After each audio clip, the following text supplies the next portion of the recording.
Hello again. I'm a 25-year-old, actually turning 26 in 2 months, 600 level medical student studying in Nigeria. I'm making this video because I'm beginning to feel something I call the final year student syndrome. And this is something I've also observed among some of my friends when they were in their final year. It is this constant question or constant feeling of what exactly am I going to do after school? Or how is my life going to turn out after school? Most of us already know what we want our lives to be like after school on a more general note. We mostly want, or all of us want, a life that's stable. We want to be financially stable as quickly as possible.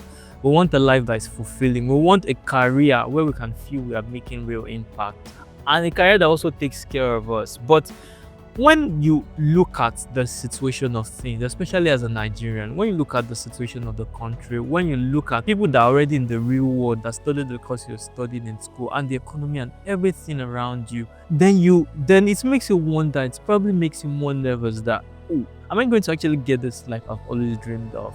And that is what I call the final year syndrome. And I believe a lot of people have this feeling. Another thing is that there's this shield the university provides. Being in the university, there's not so much expectation from you. What you're expected to do is to just study, pass your exam, probably do some extracurricular. You still get allowance from home. But by the time you are leaving the four walls of the university, the expectation goes up the roof, and now you are even more responsible for your life. These are the things that I think contribute to that syndrome I call the final year syndrome. Okay, I know you might be wondering, what is this guy all about? Aren't you studying medicine? Doesn't medicine guarantee you a good future? Well, to be honest, I think medicine still offers a decent level of security, especially when you compare it with many other courses or many other professions.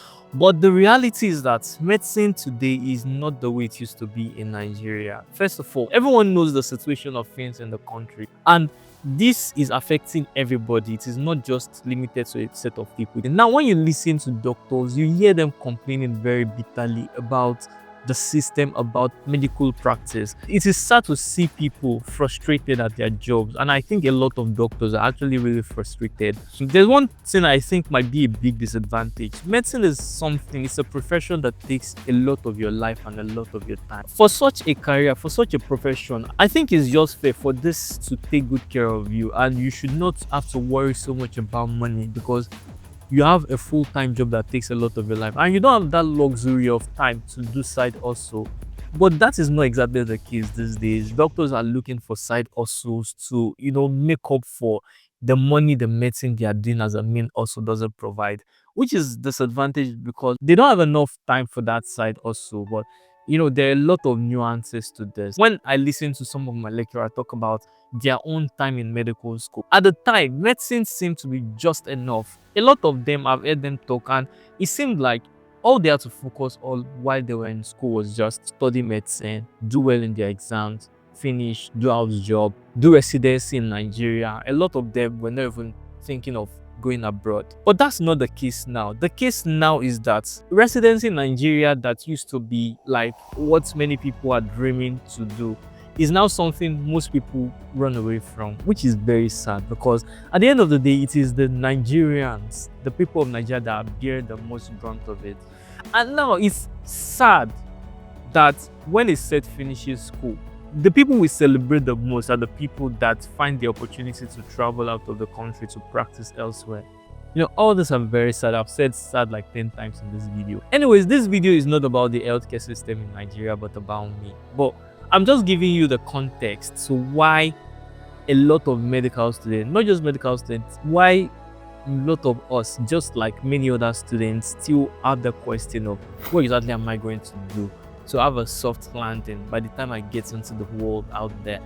Especially for many of us from humble home, that we have to build our thing from the ground up. It's just God that helps us. I'm making this video because there are other students out there, probably in your later part of university, and you have this feeling. I just want you to know that you are not alone. A lot of us also feel this way. We are not exactly sure of how things are going to turn out, and we are just trying our best. I'm going to talk about what I'm doing about it. Lately, I found myself quite obsessed with work, and I think is because of the realities beginning to dawn on me. Then, when we were much younger, there's this saying, we say, okay, it's in the future. In the future, I'm going to be this, I'm going to be that.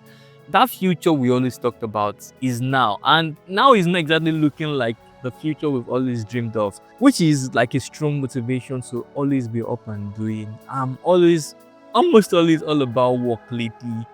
And I have quite a lot of things doing, and I'm going to talk about it in this video to just document it right here so I can look at this video later. I'll be able to say later that, oh, this is the things I set out to do and these are the things I could do out of this. So yeah, the things I have, first of all, is med school. So med school is the reason why I'm here altogether. I actually have a very strong passion for medicine. I've always imagined myself to be a doctor. So medicine is still a top priority for me, and I still have a lot of stuff we're yet to do in medical school. We still have units to go for, we still have a lot of postings. So this is like my full-time job, being a medical student. I'm already putting system in place to make sure I'm always up and doing, and I do what I'm meant to do, study, attend my postings, and do all those stuff. So stay tuned if you're interested in medical school stuff. I'll be posting some of them on the channel. So the second thing I'll be doing, which is also a top priority, is my YouTube channel. This channel you're watching a video on. So this channel started when I was in 300 level. Wow, how time flies. See how much growth we've had over the time. But I want to actually, re-strategize. I want to grow this channel.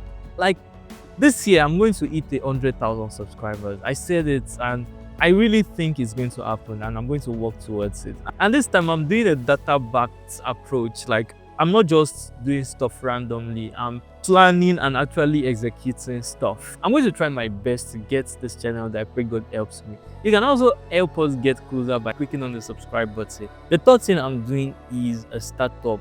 So I'm a startup co-founder, and we're building an edtech platform for Nigerian students. This platform is going to be for any student that is preparing for admission entry examinations like O-level, that's WAEC, NECO, GC, then the UTME exam, post-UTME examinations, also A-level exam. So the idea is that any student, regardless of their educational background, can pick up our platform, start up a course, finish it in a set period of time, and actually be exam ready. There's a lot of problem in the education system in Nigeria, and I'm hoping we can be a part of the solution to it. I'm generally passionate about two things. I'm passionate about medicine and education. So I'm trying to do all of this while I'm in school. Other things I'm doing, I still do tutoring, I still teach biology, chemistry, physics sometimes. This year I also decided to take researching more seriously. Before now, my previous experience with research was in 300 level, and it was not nice. I didn't like it. But I know that as an undergraduate student, research is a skill you should actually have by the time you are leaving school. So I joined a research hub, and it has been fantastic so far. We are writing the paper at the moment, and I'm actually also learning a lot. Another thing I'm doing is AI and tech. Like AI just fascinates me so much, like the capability and the fact that I can see the application of AI in both education and medicine, which I'm both passionate about. So I mentioned earlier that we've had a lot of interruptions. We recently had one that was about 4 months. During these 4 months, I started learning. I took a course on generative AI. I've taken a course on Python, and I'm going to keep learning and sharpening my skill. My eventual goal is to have a good knowledge of AI and be able to apply this knowledge in medicine and education. And there are other little stuff like taking some leadership programs and stuff. Thinking about it, when I was scripting this video, I just thought about it. Wait, do I even know what I'm doing? See the number of things I'm doing. Doing too many things definitely reduces the efficiency and the effectiveness of each of them. But how do I plan to do all of those things? My main strategy is by prioritizing well. I know sometimes I'll focus on one thing to lead the others. For example, if an exam is coming, that's not when I'm going to spend all the time practicing Python or learning a new tech skill. Probably going to just leave that for a little while to focus on the medicine. And YouTube channel, I'm creating a system to make it efficient so that with less time I can achieve more for the YouTube channel. But I know at the end of the day that this is very stressful. Sometimes I get stressed and I just wonder, what am I doing and why am I doing all this? I know to take breaks, and I'm also trying to enjoy the process while it goes. I call this year an exploratory year. It's a year where I'm taking too many things that than I could probably handle. But by next year, by God's grace, I'm going to be more laser focused on some particular things. But those things will be determined by how this year goes. But I'm hoping, I'm positive, I'm very optimistic. So I really want to know, if you're watching up to this point, it's either two things. It's either you found me really interesting, which I don't think I am. I don't think I'm that interesting. Or you're also someone that can relate to this. You're probably in your final year and you understand what I'm talking about. You probably feel this thing. You probably are trying your best, or you don't even know what to do yet. So I would really like to hear your story. If you are in your later part of school and you are having this challenge, please just put it in the comment section. I would like to have a conversation with you there. If you are also comfortable, you could also share what you're doing about it. And if you're watching to the end and you don't have anything to say, just please put a thumbs up in the comment section, so I will know you actually watched till the end of me talking and ranting. I don't even know if everything I've said makes more sense like that. Anyways, I'm going to put it out there. You're going to see this video regardless. And yeah, thank you for watching to this point. Please like the video if you've not liked it, and subscribe to the channel and share it with someone you think will also find it helpful. And I'll see you in the next one. Bye bye.